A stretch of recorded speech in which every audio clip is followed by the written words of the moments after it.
আসসালামু আলাইকুম। আমি দীর্ঘদিন ধরে জংফা ইনভার্টার কিভাবে ব্যবহার করবেন, তার কানেকশন এবং কিভাবে সহজভাবে দীর্ঘদিন ব্যবহার করা যায় নিরাপত্তার সাথে সেই বিষয়ে আপনাদেরকে বিভিন্নভাবে ভিডিওর মাধ্যমে সহযোগিতা করে আসছি।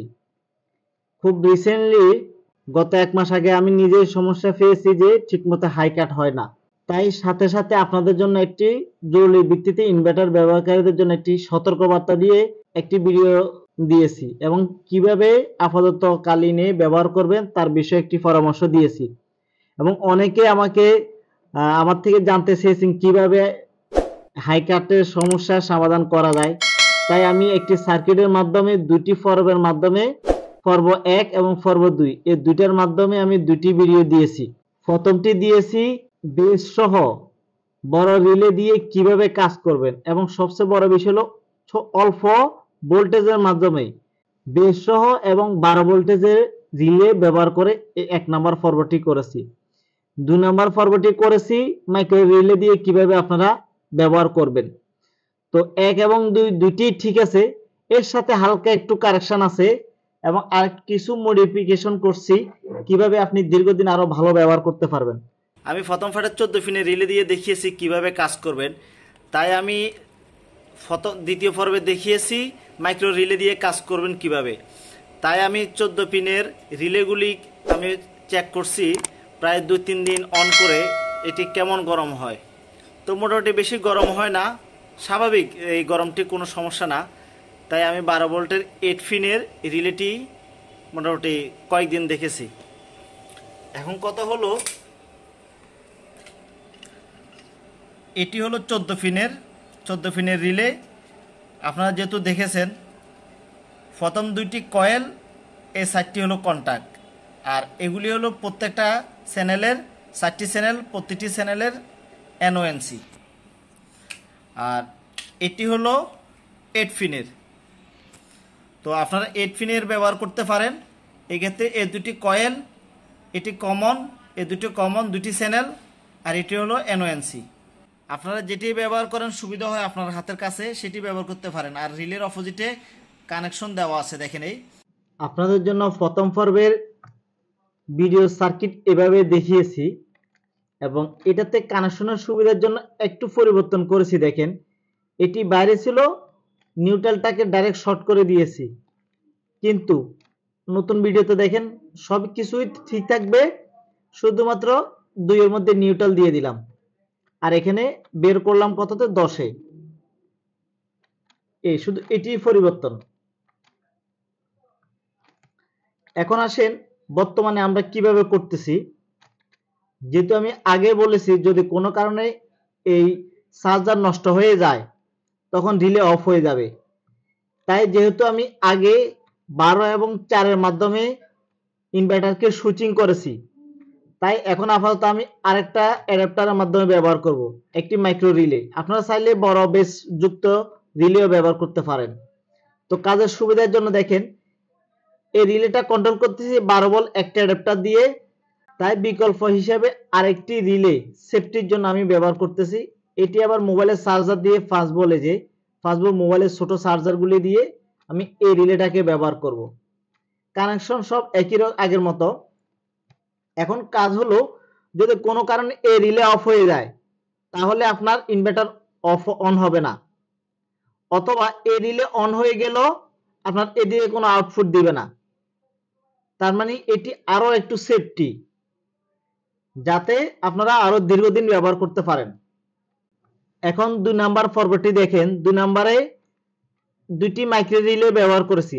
একটি রিলেতে আগে ছিল একটি অ্যাডাপ্টারের মাধ্যমে দুটি রিলে কাজ করবে, এটি এবং এটি, এই দুটি রিলে একই পাওয়ার সাপ্লাইয়ের মাধ্যমে। এখন আমি দুটিকে আলাদা করে ফেলেছি। এই একটি মোবাইলের চার্জার দিয়ে এই রিলের মাধ্যমে সুইচিং করবে ইনভার্টার। আপনারা চাইলে এলইডিও কানেকশন করতে পারেন এভাবে, আর না করলেও সমস্যা নেই, এখানেও দিয়েছি।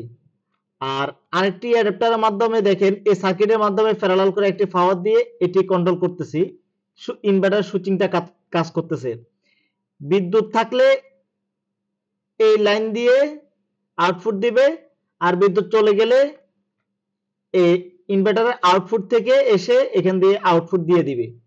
এটিতে একই কাজ, যদি এই চার্জারটা নষ্ট হয়ে যায় আপনার ইনভার্টার অন হবে না, আবার এটি যদি নষ্ট হয়ে যায় তারপরেও সমস্যা নাই, ইনভার্টার অন হবে কিন্তু এদিকে কোনো আউটপুট দিবে না।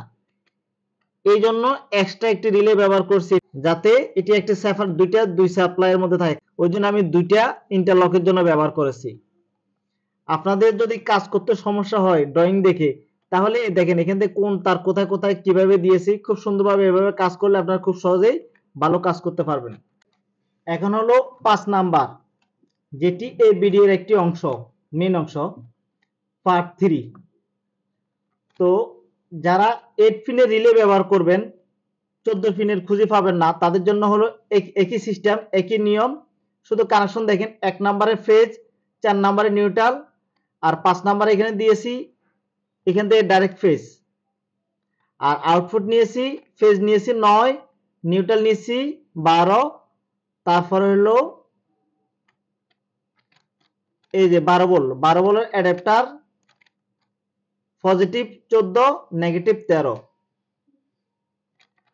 আর যেহেতু আমি দুইটি অ্যাডাপ্টার ব্যবহার করব, তাই একটি অ্যাডাপ্টারের মাধ্যমে এই রিলে, আর এখান থেকে আরেকটি অ্যাডাপ্টারের মাধ্যমে সার্কিটের মাধ্যমে 5 ভোল্ট সার্কিটের মাধ্যমে এই রিলেটাকে সুইচিং করতেছি। উদ্দেশ্য একই, যেন একটি রিলে বা চার্জার সমস্যা হলে আরেকটি ব্যাকআপ দেয়, ইন্টারলক বা সেফটি, ডাবল সেফটি। আর 6 নাম্বার হলো দেখেন, যারা মাইক্রো রিলে ব্যবহার করবেন না তারা কিভাবে ব্যবহার করবেন। যেহেতু এখানে দুটি স্লট, একটি স্লটে আপনি লাইন ব্যবহার করলেন, আরেকটি স্লট 4, 8 এবং 12, তাই 4 এবং 12 মাধ্যমে ইনভার্টারকে সুইচিং করলেন। আর যেহেতু ফেজ দিলেন, এই জায়গায় নিউট্রাল দেওয়ার জন্য অপশন নাই, যেহেতু দুটো স্লট। আর নিউট্রালটা আগের মতো, আমার পুরোনো ভিডিওর মতো এভাবে সরাসরি সরকারি বিদ্যুতের সাথে কানেক্ট করে দিলেন। যারা মাইক্রো রিলে ব্যবহার করতে সমস্যা মনে করেন বা সোল্ডারিং করতে সমস্যা হয়, এই কিন্তু এখানে যেহেতু একটি সার্কিট, তাই এই রিলে সমস্যা বা এই সার্কিট সমস্যা হলে একটু সমস্যা হতে পারে। তাই আমি সাজেস্ট করব 5 নাম্বার এবং 4 নাম্বার এবং 3 নাম্বার, এই তিনটির মতো যদি আপনারা ব্যবহার করতে পারেন, তাহলে ইনভার্টার দীর্ঘদিন ব্যবহার করতে পারবেন খুব সহজে, এবং ব্যাটারিও সহজে নষ্ট হবে না। আপনারা এই তিনটি ড্রয়িং ভালোভাবে দেখবেন, যার যেটি প্রয়োজন আমাকে নক করবেন ফেসবুক পেজে, আমি আপনাদের সাথে শেয়ার করব। আমি আরো একটি কথা বারবার বলতেছি, যদি আপনাদের বুঝতে অসুবিধা হয় তাহলে একটু সময় নিয়ে এই ড্রয়িংটা প্রিন্ট করে রাখবেন, রেখে একটি একটি করে কানেকশন দিবেন। আমি কোথায় কোথায় কি কানেকশন দিয়েছি খুব সুন্দরভাবে দেখানো আছে, এভাবে কাজ করবেন, আশা করি কোনো সমস্যা হবে না ইনশাল্লাহ। এ হলো 14 পিনের রিলে উইথ বেস, আর এটি হলো 8 পিনের রিলে এবং বেস। 14 পিনের ভিডিও দেখেছেন, 3টা স্লট ব্যবহার করেছি আমি। প্রথম 2টি ব্যবহার করেছি চেঞ্জ ওভারের জন্য, একটি ব্যবহার করেছি ইনভার্টার অন অফ করার জন্য, আর নিরাপত্তার জন্য আরেকটি মাইক্রো রিলে ব্যবহার করেছি। তাহলে এটি আপাতত বাদ। আর দ্বিতীয়ত দেখেন, এটি দিয়ে 6 নাম্বারে যে ছবিটি, এটিতে এটি ব্যবহার করার জন্য দিয়েছি, কিভাবে ব্যবহার করেন 8 পিনের রিলে ব্যবহার করে। এক্ষেত্রে একটি অ্যাডাপ্টারের মাধ্যমে এই রিলেটি ব্যবহার করছি চেঞ্জ ওভারের জন্য, আরেকটি অ্যাডাপ্টার দিয়ে ব্যবহার করেছি শুধু সুইচিং, ইনভার্টার সুইচিং, নিরাপত্তার জন্য। এখন দেখেন, আমার মামার জন্য এটি তৈরি করেছি। ওনারটা এখন আপাতত হাই কাট হচ্ছে, সমস্যা নাই, যেহেতু ব্যাটারি নতুন, তো হয়তো 5-6 মাস যাওয়ার পর আবার ডিস্টার্ব করতে পারে, তাই আগের থেকে তৈরি করে রেখেছি। এখানে দেখেন, এটি হলো ব্যাটারি কানেকশান। আর রিলে দিয়ে দেখেন, এটি শুধু চেঞ্জ ওভারের জন্য ব্যবহার করেছি, কারণ ওনার ইনভার্টারে অলরেডি এরকম একটি মাইক্রো রিলে ব্যবহার করতেছি অ্যাডাপ্টারের মাধ্যমে, তাই তার জন্য এটি প্রয়োজন হবে না। যেহেতু আমি এখানে একটি ব্যবহার করেছি 12 ভোল্টের অ্যাডাপ্টার দিয়ে, এখানে লাইন, এই যে একের লাইন এখন নিউট্রাল প্রবেশ করবে, ইনপুট আসবে, এই যে এটি আউটপুট। এই এটা কোথায় কিভাবে আউটপুট আপনারা তো দেখেছেন। আর এখান থেকে এটা চলে যাবে ইনভার্টারের লাইন নিউট্রাল, ইনভার্টার চার্জিংয়ে চলে যাবে। আমার এক কলিগের জন্য তৈরি করেছে, যেহেতু ওনার ইনভার্টারের ছোটো মাইক্রো রিলে আগে লাগানো নাই, তাই দেখেন এটার মধ্যে এটা সেম, এই যে এটি হলো ডাইরেক্ট লাইন, যেটি বিদ্যুৎ হাই কাট হওয়ার পরে এটার মাধ্যমে চলবে। আর আউটপুট আমি এখনও কানেকশন করি নাই, তার খালি আছে। আর এটি হলো এই যে অ্যাডাপ্টার, এই যে এটি হলো এই যে অ্যাডাপ্টার, এটি এই 12 ভোল্টের অ্যাডাপ্টার হলো এটার জন্য, লাইন নিউট্রাল এখানে যাবে। আর শুধু সুইচিংয়ের জন্য আমি আরেকটা, এই যে সুইচিংয়ের জন্য যেটি ইনভার্টারের সুইচিং রিবনে যাবে, এই দুটি তার, এটা তো দেখেছেন। এই যে রিলে, এটি একটি ডাইরেক্ট ব্যবহার করছি, একটি অ্যাডাপ্টার মোবাইলের অ্যাডাপ্টার, আর একটি থাকবে সকেটে। দুই জায়গায় দিয়েছি, যাতে কোনো কারণে একটি সমস্যা হলে একটি ব্যাকআপ দেয়। আর এটার মধ্যে কোনোটা নষ্ট হয়ে গেলে সাথে সাথে দেখা যাচ্ছে আমার আউটপুট দেবে না, বাট কোনো ধরনের দুর্ঘটনা বা রং কানেকশন হওয়ার কোনো সম্ভাবনা নাই। আর আপনারা যদি এভাবে দেখতে অসুবিধা হয়, তাহলে আপনারা কষ্ট করে যে ড্রয়িং দিয়েছি, ড্রয়িংয়ে যেটা পছন্দ হবে আস্তে আস্তে দেখে দেখে ওই অনুযায়ী কানেকশন করবেন, ইনশাল্লাহ কোনো সমস্যা নেই। আর আমি আজকে জিনিসটা আবার দেখিয়ে দিচ্ছি। এ দেখেন, দীর্ঘক্ষণ আমার চার্জ ছিল না, 12.9, এ দেখেন চার্জ হচ্ছে। এখন আমার সব সময় ইউপিএসেই থাকে, ধুলাবালু পড়ে গেছে, কি অবস্থা দেখেন, আমি আর টাচ করি নাই। বাট এটা আমার এখন আর ইউজ করা লাগতেছে না, বা প্রয়োজনে এটা ব্যবহার করা আমার এটি প্রয়োজন হচ্ছে না। এই যে চার্জ হচ্ছে দেখেন, এখানে দেওয়া আছে, দেখে আমার হাই কাট কততে সেট করা আছে, 14.2 হাই কাট আছে, বা এখন চলতেছে 12.9, তার মানে 14.2 আসলে আমার হাই কাট হয়ে যাবে। ইনভার্টারের উপর আর ভরসা করা লাগবে না, কারণ ইনভার্টার অনেক সময় ফেল করে। এই যে চার্জ হচ্ছে, ব্যাটারি দেখেন আমি সাইড থেকে দেখাচ্ছি, এই যে কোনো একটু ফুলে নাই, এই দিক থেকেও দেখাচ্ছি আপনাদেরকে, এই যে সমান দেখেন, এই সমান, একটু ফুলে নাই।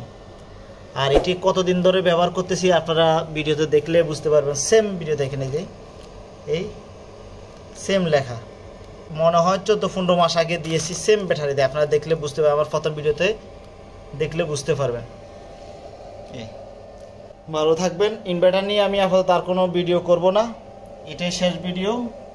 মোটামুটি আমার আপাতত আর কিছু আপনাদেরকে আর দেখানো লাগবে না, আপনারা অনেকে ভালো বুঝতে পারছেন, ব্যবহার করতে পারতেছেন। যেভাবেই ব্যবহার করেন না কেন, নিরাপদে ব্যবহার করে দীর্ঘদিন যাতে ব্যবহার করতে পারেন, এটাই আমার মূল উদ্দেশ্য। ভালো থাকবেন, আসসালামু আলাইকুম।